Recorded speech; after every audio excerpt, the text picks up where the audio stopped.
on getting coronavirus, too. Whoa. There we go. So anyway, we're talking about Jigsaw today. Ooh. The 8th installment of the Jigsaw series, and in my opinion, one of my favorites. Really, I thought good. it was a good take on it. Like, it was very surprising, to say the least. 2017, rated R, obviously, just like all the other ones are. 7 years after the supposed final one, which was the 7th installment, Saw 3D was the last installment. This one was on a budget of $10 million, and it made about 103 at the box office. Really? So, 10 million? 10 million, which is relatively what all the other ones were, at a little bit lower end.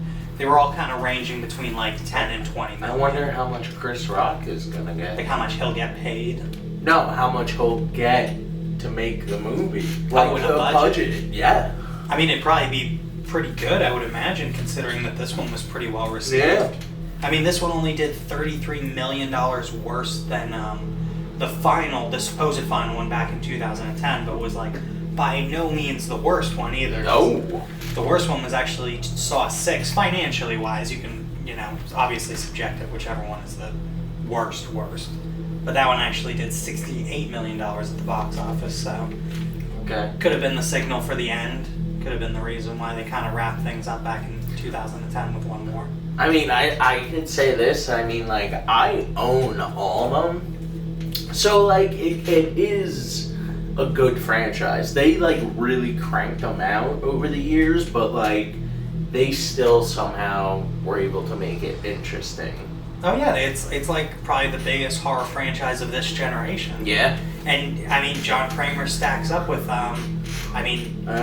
Jason Voorhees and Michael Myers as far as, like, most appearances in a, Mm-hmm. I don't know how many Halloween movies there are, He's but definitely, like, above Chucky. and I think there's only, like, 7 or 8 of those. I mean, I'm just saying as I don't know, I haven't counted them all. I mean, like, if, like, out of the ones you don't want, I mean, he has no powers. Well, yeah, he's not of the supernatural variety. Yes, he's just a dude who has a lot of really cool traps and badass stuff. Which, I guess let's talk about the traps in this one, huh? We had the one in the very beginning, which was them on the chain with the buckets on their heads being sent over. And there was, obviously a cryptic message, as there is with most other traps in the Saw universe. It was to give them a little bit of blood. And this one was, like, it was pretty cool. It wasn't as gruesome as, some of the other ones, but I think that's kind of the theme of most of these traps. That, like, they're not as gruesome as they had been, and some of it relies a little bit on CGI, the last trap. I wouldn't say that it has the best in that regard. Like, there's a few that are really cool. Yeah, but it also explains that. And the last real trap that you're talking about was funny. The lasers. And good. Oh, yeah, okay, I thought are you talking about the shotgun? Yeah. Yeah, okay, yeah, that was another one that was really good. Yeah, that I was enjoyed really that. good. That one was That's really what good. I'm saying. Okay. I thought I don't know but if the other one lasers as the exist like final, it just seemed from a effect standpoint, because you used to see it, the big setup with them getting fucked up and, like, contorted and whatnot. And this was all just the work of computers. It's just a guy sitting there with just fake lasers that went over his face, and then they CGI'd it getting, which it looked cool. Yeah, but so that's like, if that's like possible though, that's pretty scary. It's scary, yeah, but it just, as the final one of that movie, it just seemed like it could have been more extravagant. I don't really know what point I'm trying to make, because it doesn't really matter either way, because it's like whatever series they're trying to go off of with this, like, new killer character. It's probably gonna be good. Yeah. I'm sure Well, do you think that this killer, the guy who is the new John Kramer in Jigsaw, will carry over in the Spiral, or do you think it'll be like a different person? I think it'll be a different person, because it's Chris Rock, and he'll be like, I'm doing my own thing, right? I mean, maybe. I don't know. Oh, you don't know? I have no idea. That's why I asked you. I thought you talked to Chris Rock. Okay. No. It's another badass performance by Tobin Bell, who, I mean, like I said, he's got 8 performances under his belt right now as John Kramer. So he pretty much matches up with Jason at this point. I don't know much about Michael Myers and all the Halloween movies, like I said, but and aside from that, a funny thing you wouldn't realize about Tobin Bell, because I kind of just know him as the Saw guy, but he also plays a parole officer in Goodfellas, one of my favorite movies. Okay. Yeah, so I mean, I fuck didn't me know for not that. even noticing Yeah. it, you know? And then we had Hannah Anderson in this as well, who is no stranger to horror movies either. She was from the other movie, Lizzie Borden Took an Axe, which I haven't seen personally, but obviously is about Lizzie Borden. And she's from the Purge TV series, which I did remember seeing. It wasn't crazy about. Yeah. I kind of got a little bit tired out with that Purge stuff too, because it just got to be a lot. But the first one with Ethan Hawke was good. But this one didn't, because this was the 8th. Well, maybe I think it's because it's the mystery element, though. Yes, they did a good job at that, like through and through the series. I mean, yeah, that's pretty much like the mark of it. It's half blood, gore, and making you want to throw up, and mystery. That's just, They're trying to solve a crime. I mean, yeah, that's like the whole thing. And I mean, they have like a police or like, you know, protagonist angle, let's say, in any horror movie, but there's always a good sense of like mystery and twist in the Saw movies. And I mean, especially with Jigsaw, I feel like they kind of focused more so on the mystery and like conversation part, like dialogue, than they did as much with the torture scenes, which, don't get me wrong, there were some fucking badass ones, like when they're in the rice pit, the rice thing. When it was pouring down. Yeah, and shit just starts pouring down. It's a grain mill. Grains of rice. I don't think so. No, grains of something else. It might have been, I mean, it could have been corn.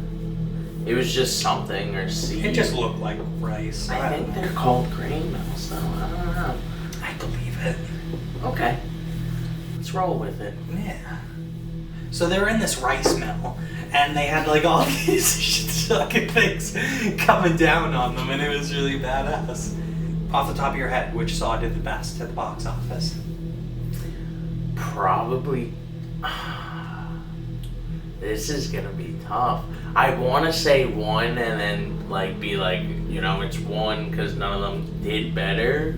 But like, I don't know, because I feel like... You feel like it probably rised in popularity at some point, and then there was a drop-off. Yes, and I'm trying to think if it's the 2nd, the 3rd, or like a curveball in like the 6th or something like that. I don't know. I will tell you it's one of those 3. Oh, 3. It is 3. I mean, it did the best at the box office, and it did $165 million. And that was obviously the one with Donnie Wahlberg. Saw 3 was the one where the guy is going through and getting revenge on all the people that had killed, like, taken part in the killing of his son. Like, his son was, like, killed by a car, by a drunk driver, and the guy walked. And so he goes through all these people, and then he finally ends up meeting the guy who actually ran over his son at the end. And that was with the big fucking display, because he had the thing that had all of his limbs. Okay. And I forget what the fuck he called it, but it was something. And it was like, that's what I was talking about when I talk about big. Do you know what I'm talking about? I don't think so. No, okay. Well, it's like what I'm talking about when I say... It's been like a year since I've watched, like, all of them. No, it's okay. It's like what I'm talking about when I say, like, big extravagant ending with, like, a fucking bitchin' set piece that's there, like, and you're like, what the fuck? And it makes you cringe, because, like, the laser thing is badass, don't get me wrong. Yeah, but like, that's gotta be quick. That's like a million things slicing through your brain. You're fucking lights out. Yeah. So how many spooky ghosts do you think you would give this movie? Am I taking the other ones into consideration, or am I... Give one... like, you know what I mean? I mean, is this your favorite one of them all? Rate this one as a standalone, but name your favorite one if you can. See, I don't think I could do that without sitting there and like rewatching all and giving of them, them all a chance again. Yeah. And then again rewatching this again following it. Yeah, it's tough when you consider how many fucking movies there are. Can we talk about this like this? Sure. In this ending, spoilers, like... Yeah, spoiler alert for... I mean, it's like... It was one of Jigsaw's first runs, that you're sitting there looking at when the detectives are looking for it, but this had happened like years prior to it even going down, and they only just find it. But the two stories play out as if Yes. like, you're given the impression that it's two things that are happening at the same time, but then you find out at the end that the people that went through is. But also like who was doing it and how he got like the bodies and stuff like that. Like that was also really like well thought out and like definitely good. Like it was good, yeah. Because it tricks you. Yeah. It tricks you 100%. You really think that he's back, but it's just. They do a good job at it being like a prequel, but at the same time it's not. No, the Like, they timeline put is it in a fucking great in a lot of timeline, different yeah. spots, and there's a lot of it that's happening way before Uh-huh. right now. And yeah, by the end of it, it establishes that there's a new guy that it's going to continue. It opens up the possibilities of more stories, Yes. and I don't know, Which we are getting, which it would be, but it that's might why- not be of him. Yeah, which if it isn't, it isn't. It could always just be another copycat killer guy. That's Yeah. like another, or whether it's set in like a. This could even be some type of alternate universe scenario too, where it's like loosely connected. That would be nice. Who knows? But it was supposed to come out this year. I'm pretty sure. I think it was supposed to come out in October. I'm trying to think. It got pushed way back. I think it's coming out in May Oh, now. I don't know how you do. I mean, you could do like him, like see, but he didn't start it till after. Hmm. You know, like he was like, you know, they do a pretty good job explaining it. Yeah, and we don't really know when Spiral, how long that's going to be if it's taking place during these times, if it's after, it could be fucking years after, but all we know is Chris Rock and Samuel L. Jackson, so I mean that alone has. Samuel. Yeah, Samuel L. Jackson. Whoa, I wonder if he's Fucking gonna Nick be. Fury. Yeah, I wonder if he's gonna be like Jigsaw. He's another cop, Oh, but he God. could be, you know, Yeah, with that series, yeah, could Yeah. be. They're good at twists. could be Donnie Wahlberg. Spooky ghost. I'd probably go like 3.7. 3.7 for this one. That's fair. Yeah, I think fair. I would give this one like a 3.75. Oh, okay. Yeah, pretty similar there, huh? Yeah. I would very much recommend it. It's good, but it's one of those things like, I would recommend it just like I would recommend you watch any of the Saw movies. Yes. But understandably, if you're not going to fucking sit there and binge, Yeah. if you're not you going to could watch binge this 8 one, movies, I would recommend this one. Jigsaw's fucking badass. We want to do the most recent one. Yeah. Because Spiral, we'll be doing that one, sure enough, whenever it comes out in 2021. Who fucking knows though?